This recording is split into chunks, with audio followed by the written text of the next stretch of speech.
안녕하세요. 아주경제 시청자 여러분. 2050 정치 맞짱 5째 판을 시작하겠습니다. 안녕하세요. 임병식입니다. 지난주보다 나은 모습을 보여드리겠습니다. 안녕하십니까. 집권여당 더불어민주당의 전국 대학생위원장 박영훈입니다. 감사합니다. 당선되더만 굉장히 거만해졌어. 집권여당 붙여야 돼. 승리 요인은 어디에 있다고? 외모죠. 인물? 사과하시죠. 네, 활동을 그만큼 좀 열심히 하고 그런 것들을 좀 당원 동지들께서 인정해 주시지 않았나. 앞으로 좋은 활동 펼쳐주시길 기대하겠습니다. 감사합니다. 오늘은 보수 야당이죠. 국민의힘 그리고 김종인 비상대책위원장에 대해서 조금 얘기를 해보려고 하는데요. 또 얼마 전에 금태섭 전 더불어민주당 의원이 탈당을 했는데 여기에 관련된 당내 분위기 그리고 이제 교수님께서 그리고 또 우리 20대 대학생위원장이 어떻게 보는지 좀 얘기를 나눠보겠습니다. 먼저 김종인 비대위원장에 대해서 좀 얘기를 해보고 싶은데요.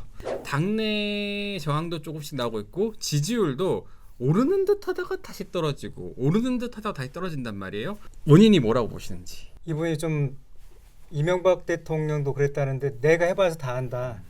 당내 소통보다는 자신이 어떤 의사결정을 하고 그것을 통지하는 형태로 지금 당을 운영하다 보니 이런 독선적인 운영 형태가 쭉 누적이 됐던 데다가 그럼에도 불구하고 당의 지지율은 20%대에서 30% 정도 박스권에 갇혀 있단 말이죠. 그러다 보니까 뭐 김종인 대표 당신 왔지만은 크게 뭐 이렇게 달라진 것도 없으면서 당은 당신 마음대로 하고 아마 이런 것들이 누적이 돼서 지지율도 좀 정체 상태에 있지 않나 이렇게 보고 있습니다. 김종인 대표를 보면요. 내가 낸데 이런 게 좀 있는 것 같아요. 내가 낸데 내가 낸데 니들이 뭔 말을 하냐. 김종인 대표가 원래는 4년 전에는 민주당의 비대위원장도 했잖아요. 그때하고 지금하고는 상황이 좀 많이 다른 것 같아요. 4년 전에는 사실 문재인 대통령 전 대표께서 힘도 실어주셨고 지금은 혼자니까 혼자 내가 낸다면 또 반발할 수밖에 없지 이게 않겠습니까? 공천권이 없어서 그렇죠. 그렇습니다. 네. 사실은 뭐 이제 그 민주당 시절에는 공천권 쥐고 있으니까 흔들 수가 없죠. 이제 잘리니까. 근데 이제 김종인 대표가 국회의원을 지금 이분이 5번 해서 사람들이 잘 모르거든. 그것도 비례로만. 비례로만 다. 진짜 전무후무하네. 전무후무하고 우리 헌정사 이런 분이 없었죠. 게다가 장관도 했었지. 청와대 수석도 했지. 네. 내가 이런 정도 하는데 내가 다 알아서 국민의힘 잘 되자고 하는 건데 여러분들이 나 믿고 따라오면 되지 뭐 이렇게 말이 많느냐. 독선적인 요소가 그런 데서 좀 많이 생기지 않았나 싶은데 잘난 분이더라고요. 네. 전직 국회의원들이 계시는 헌정회를 제가 가끔씩 놀러 가서 이제 인터뷰도 하고 하거든요. 그런데 그 개헌 당시에 1987년 개헌 당시에 그렇지. 시민위원회라는 게 있었어요. 그분들이 사실상 지금 우리 1987 87년 체제를 만든 분들인데 김종인 의원이 거기에 있어요. 제일 끝에 가고 이러고 있어요. 87년 헌법 개정할 당시에 헌법 조항에다가 경제민주화라는 조항을 넣은 분이 이분이에요. 네. 그래서 이분이 최근에 와서도 계속해서 진보적인 아젠다, 기본소득제라든 이런 걸 던지는 이유도 본인의 지속된 철학이 밑바닥에 깔려 있다고 보면 아마 크게 틀리지 않을 겁니다. 김종인 위원장을 언제 아셨어요? 민주당에 들어오기 전에 박근혜 대통령 때 전 비대위원장 때 그때 몇 살이었어요? 그때 8년 전이었죠. 19. 19살. 19살에 그 네. 비대위원 알고 계셨어요? 네.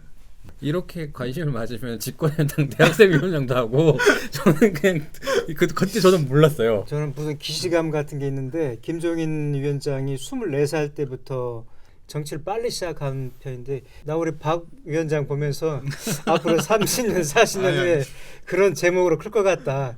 그런 기시감이 좀 들어서 말 좀 도와주십시오. 잘 좀 부탁합니다. 제가 도와드리겠습니다. 지지율이 제가 4월 이후로부터 한번 해봤어요. 그러면은 추세선이 민주당은 이렇게 나와요. 이렇게 그어져요. 이제 국민의힘은 똑같아요. 이게 큰 변동이 없더라고요. 그렇지. 사실상 이제 김종인 비대위원장이 해온 개혁 작업이 큰 효과를 못 보고 있다. 이게 국민들에게 잘 소구가 안 되고 있다라는 측면인데 그 이유는 좀 뭘까요? 당에서 좀 도와줘야 되죠. 그것들을 혼자서 이 개혁적인 뭐 정책들을 낸다고 해서 이게 본인이 뜨거나 당이 올라가는 건 아니거든요. 김종인 위원장을 뒷받침해줄 만한 영향력 있는 정치인이 있어야 되는지 그게 없어요. 그러니까 이분도 실은 혼자 뛸 수밖에 없는 것도 본인이 잘난 것도 있지만은 자기를 도와줄 사람이 좀 없는 거야 지금. 누가 패스를 해줘야 되는데 패스해줄 사람이 없어. 지금 공을 넘겨줄 사람이. 이제 그런 문제. 여권이 굉장히 영리하게 여론전을 펼친다. 어떤 악재가 생겨가지고 국민의힘에서 이것을 받아서 좀 치고 싶을 만 하면은 다른 이슈를 꺼내가지고 그냥 물타기를 시도해버리는데 굉장히 영리하게 영악스럽게 여론전을 하지 않느냐. 여당이 더 불리해요. 야당이면 진짜 잘할 자신 있는데. 아 야당을 네. 하고 싶으세요? 아, 저는 야당 체질입니다. 아 정말요? 네. 그러면 다음에 대선에 줘야겠네요. 아 예. 잘못 뽑으신 것 같아. 위험한 발언이에요. 잘못 위험한 뽑으신 것 이건 같아요 이제. 그래서 김종인 비대위원장이 계속 노동법 개정이나 기본소득 이런 화두를 계속 던지잖아요. 이게 저는 근데 순수한 마음에서라고 보다는 국민의힘의 지지율이나 본인 체제 유지를 위한 거라고 생각을 해요. 저는 우리 박 위원장 그 말씀이 민주당의 상당수 정치인들이 갖고 있는 한계를 보여줬다고 보는데 상대는 미우니까 뭐든지 다 안 좋게만 평가하는데 그럴 문제가 아니다. 이 김종인 대표가 쓴 책 중에서 제가 권하고 싶은데 영원한 권력은 없다라고 올해 3월 달에 출간해서 저도 지금 민주당에 몸을 담고 있습니다만 일부러 그 책을 사서 봤거든. 지금처럼 기업 중심의 노조를 하지 말고 산업별 노조를 하자. 예를 들면 자동차면은 자동차 산업 노조. 그래야 이게 어떤 성과가 생겼을 때 똑같이 나눠 먹는데 지금은 기업별로 하다 보니까 우리가 자동차 산업이 호황인데도 불구하고 현대자동차 정규직 직원들만 배가 부른 거야. 현대를 정규직 노동자들 100이라고 볼 때 임금을 2차 벤더가 한 63? 마지막 합창업체는 34인가밖에 못 받아요. 이런 불합리한 걸 바꾸자고 30년 전부터 이분은 주장을 했던 분이라서 그렇게 부정적으로만 보지 말고 우리 국가 전체적인 경제의 역동성을 찾아가는 어떤 조언이라고 받아들이고 서로 우리가 협조할 건 협조해야 되지 않은가 싶어서 제가 꼰대 소리 한번 했습니다. 아, 좀 맞습니다. 그러면은 지금의 위기를 김종인 위원장이 어떻게 돌파할 걸로 보시는지, 진짜 정면 돌파를 할 것인지 아니면 그냥 집에 가실 것인지. 뭐 지금까지 이분 정치 이력을 보셔서 알지만 간단한 분이 아니잖아요. 내공이라든지 이런 걸 볼 때 간단하게 넘어갈 분이 아니다. 두 번째는 국민의힘에서도 그런 길을 택할 수가 없어. 왜? 자, 김종인 대표가 쫓기듯이 물러나게 되면은 어떤 프레임이 더 씌워지냐면은 저놈들은 김종인이도 버린 당이다. 그러면은 김종인을 내치고 그 사람을 대체할 만한 누군가를 딱 데려다올 대안이 있으면 그 말이 또 가능한데 지금 현 상태에서는 국민의힘이 그나마라도 이 개파 간의 이걸 싸움을 수면 아래로도 묻어놓고 지금 끌고 갈 수 있는 힘이 그나마 김종인이기 때문에 가능한 거지. 다른 누가 나서면 이제 화라산 터지듯이 터져가지고 내년 서울시장, 부산시장 재보궐선거는 물 건너 가는 거죠. 그런 점에서도 나는 당 내에서도 김종인을 놓지 않을 거라는 그런 분석을 하는 거죠. 그리고 김종인 체제가 갑자기 물러나면은 또 지도부도 꾸려야 되고 경선관리위원회도 새로 다 구성해야 되잖아요. 그 시간적인 여유나 이런 걸 볼 때 김종인 위원장께서는 본인도 안 물러나고 당에서도 물러나면 안 된다 이런 입장을 하지 않을까. 그러면은 민주당 입장에서는 나갔으면 좋겠다. 아 그럼요. 그렇지. 이제 4월에 내년 4월에 있는 보궐선거 이 후보를 계속 찾다가 금태섭이라는 더불어민주당의 전직 의원이 갑자기 야권의 후보군으로 거론되는 현상이 벌어졌단 말이에요. 먼저 금태섭 전 의원의 탈당에 대해서는 좀 어떻게 생각하고 계신지 들어보겠습니다. 당내에서 당연히 다른 의견이 나와야 되고 쓴소리가 있어야 되지. 아니 국회의원이 헌법기관인데 각자가 173명이 그 똑같은 목소리를 낼 것 같으면 173명이 뭔 필요가 있어. 금태섭의 탈당이 민주당이 아주 후진적인 정치 행태를 적나라하게 보여준 거라는 평가를 하고 있습니다. 제 생각을 좀 말씀드리면 먼저 안타깝죠. 김태섭 의원님 이거는 자르고 가셔야 될 것 같아요. 안타깝죠. 별로 안 안타까울 것 같아. 민주당도 사실 토론이 가능한 정당이에요. 당 내에서. 근데 토론을 하다 말고 밖에서 나와서 던지는 거죠. 이거 잘못했다. 언론에 던지고 외부에 던지고. 금태섭 의원 자체가 굉장히 관심을 좀 이끌고 싶어 했던 측면이 있는 것 같아요. 그렇기 때문에 관종? 그래도 우리가 또 모일 때는 다 같이 모여서 한쪽으로 가야 되는 그런 모습도 보여줘야 그래서 되는데 잘 떠나셨다. 아 저는 알턴이가 빠졌다고 생각합니다. 저게 아마 민주당 분들의 대체적인 정서일 거예요. 저게. 근데 굉장히 위험하죠. 내가 아까도 얘기했지만은 쓴소리 하는 사람들이 민주당에 해를 끼치는 사람들이 아니고 정말 민주당을 사랑하는 사람들이 쓴소리를 하는 거죠.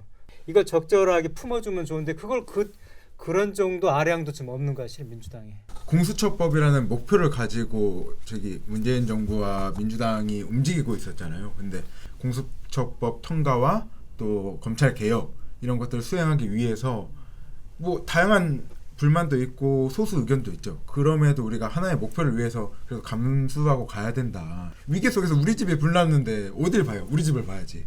그렇게 생각하거든요. 사전에 지도부에다가 나를 기권표 던지겠다고 얘기를 했거든 하고 양해를 구한 거지. 쉽게 말하면은 반대는 안 하겠다. 적어도 내 당원으로서. 그렇지만은 내 양심하고는 이게 배치가 되니 소신하고는 기권 정도는 하겠으니까 그 정도는 양해를 해달라는 건데 이런 정도도 품지 못하는 이제 뭐 그 의견제가 이제 계속 있는 부분이니까요. 이건 여기서 좀 정리를 하시고 이제 야권에서는 탈당한다고 하니까 의원들이 막 들썩들썩하고 특히나 이제 문재인 정부의 비판적인 시각을 견지하고 있는 진중권 교수 같은 분들, 그 다음에 뭐 그렇죠. 강양구 기자 이런 사람들은 금태섭이 나온다면 내가 한 표를 던지겠다 막 이런 얘기까지 하고 있어요.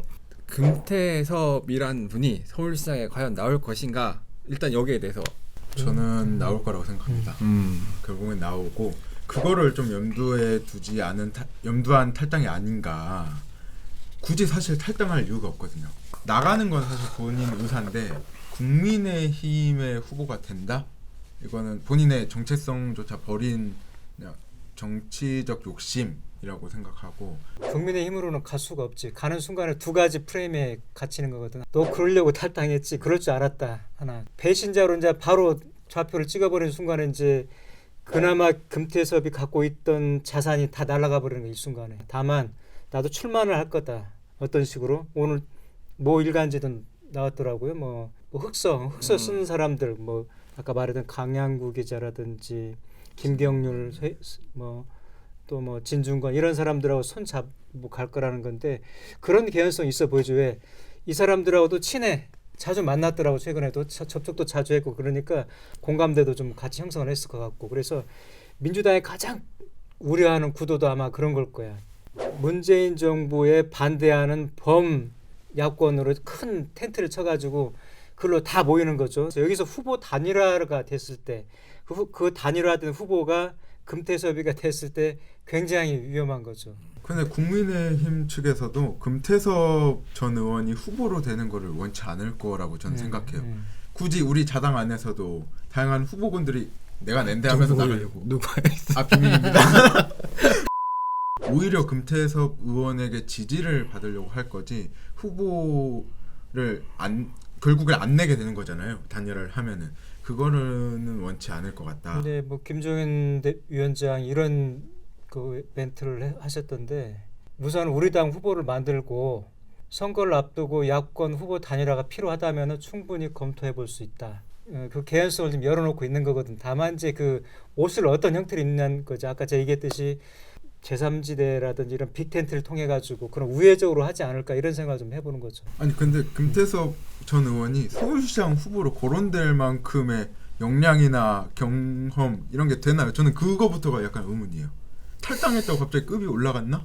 그냥 수많은 수백 명 중에 초선 중에 한 명인데 단지 정부의 입장에 반대했다고 해서 갑자기 없던 급이 생기고 없던 역량이 생겼나? 그거부터 약간 의문이에요. 이게 사실은 정치인이라는 게 결과적으로 지지하는 국민이 얼마나 있냐, 나에게 동감하는 사람이 얼마나 있느냐에 따라서 이제 그 사람의 급이 정해진다고 저는 생각을 하거든요.